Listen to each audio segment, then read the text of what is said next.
కానీ నిజంగానే శారద ఇక్కడికొచ్చి శాంభవికి ఆ నిజం తెలిస్తే? ఏమండి,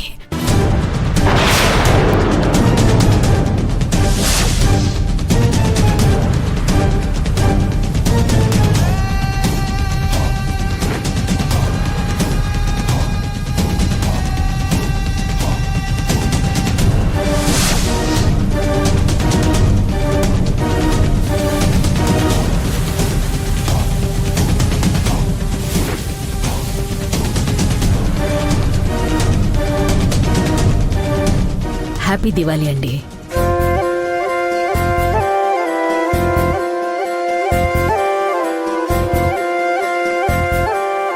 తినండి.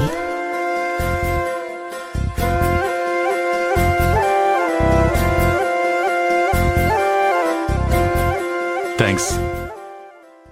Happy Diwali. Thank you. Happy Diwali Ramji. Thanks అక్క. హ్యాపీ దివాళీ. అల్లుడు గారు, ఏంటి దీపావళి సెలబ్రేషన్స్ అప్పుడే స్టార్ట్ చేశారా? హ్యాపీ దీపావళి అమ్మా. హ్యాపీ దివాళీ నాన్న. Thank you. అల్లుడు గారు, దీపావళి సందర్భంగా మా శాంభవి ఎంప్లాయీస్ అందరికీ లీవ్ తో పాటు బోనస్ కూడా ఇస్తుంది. అల్లుడు గారు,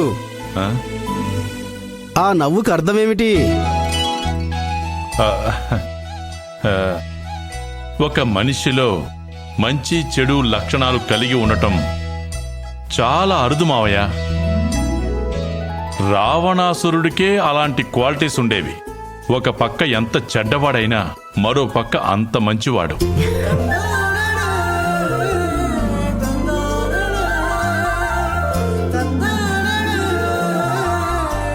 ఇప్పుడు శాంభవిని చూస్తుంటే నాకు అలాగే అనిపిస్తుంది.